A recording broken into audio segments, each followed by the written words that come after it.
देश की बुलंदियों पर अब बुलंद चिंगारी न्यूज चैनल।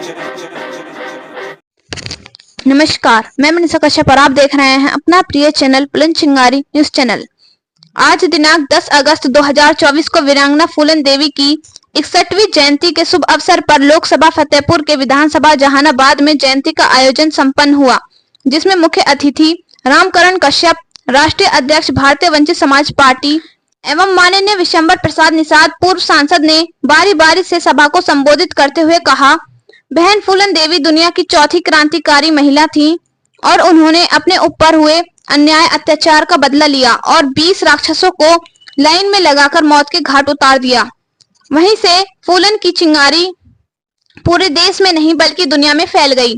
लोकसभा मिर्जापुर से 2 बार सांसद समाजवादी निर्वाचित हुई और मछुआरों की अनुसूचित जाति की आरक्षण की भी आवाज उठाई, समाज को लड़ने की हिम्मत और ताकत प्रदान की। जब तक सूरज चांद रहेगा फूलन तुम्हारा नाम रहेगा, फूलन तेरा यह बलिदान याद रखेगा हिंदुस्तान। इस दौरान कार्यक्रम में पार्टी के अमित कश्यप, रिंकू कश्यप, अंकित कश्यप, जिला अध्यक्ष अमर सिंह कश्यप, मछुआरा फतेहपुर रामू कश्यप, राजू कश्यप, देवेंद्र यादव, शिव सक्सेना आदि लोग उपस्थित थे। दुनिया की चौथी क्रांतिकारी महिला हमारी बहन वीरांगना फूलन देवी के चरणों में नमन करता हूँ, जो सदा सदा के लिए और रहेगी इस दुनिया में।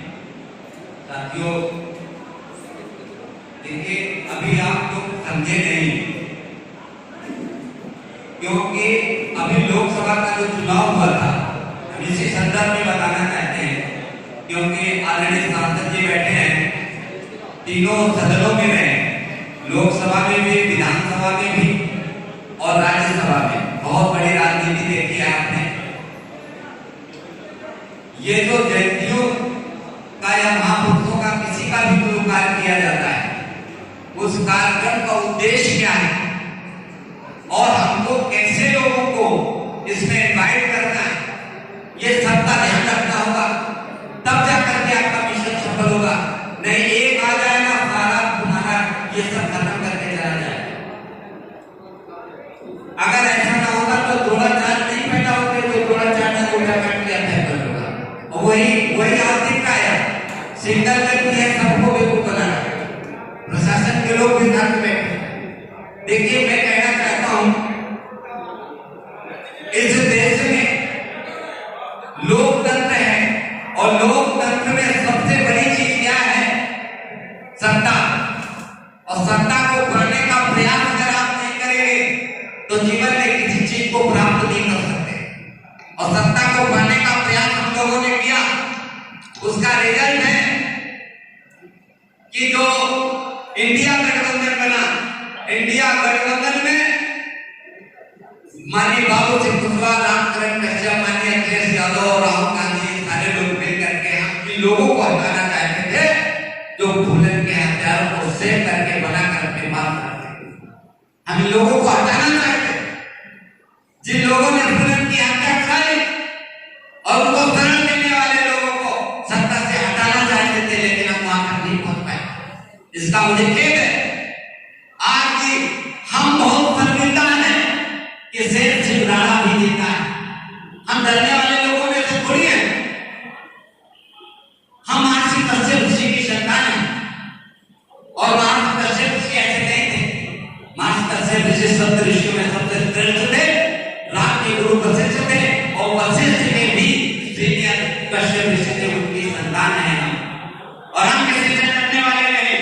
तो मैं समाज के लोगों को संदेश देने आया था, लेकिन दुर्भाग्य ये कि आज से जयंती मनाने, लेकिन वो खाना खा के चले।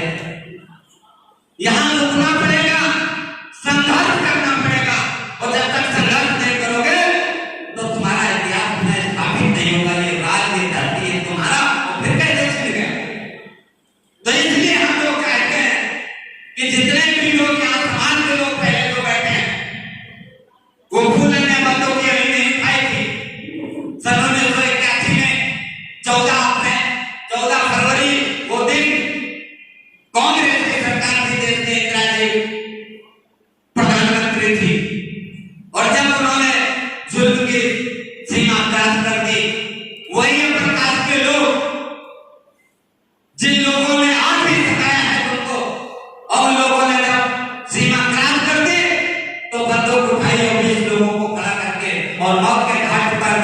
पूरे देश में नहीं, दुनिया के सारे जितने देश हैं दुनिया में 195 देशों में बहन फूलन का नाम गया, जिनको आयरन लेडी नहीं लो महिला के रूप में जाना गया।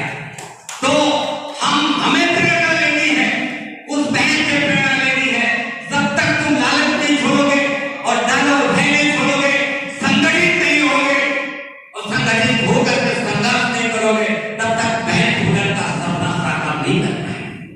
बहन फूलन ने सन 1996 में एक रैली में कहा था कि मेरा समाज बहुत गरीब है इस देश में, जो बछवाना समाज है वो केवल निशानी के नाम से नहीं, चाहे कब्जत निशान गुड़िया वाला धीमर एक बार मानी मजबार खुदा हुसैनी दिल गोल दिल बात जिला मानी साइनी जातियों का, इन लोगों का आरक्षण चाहिए।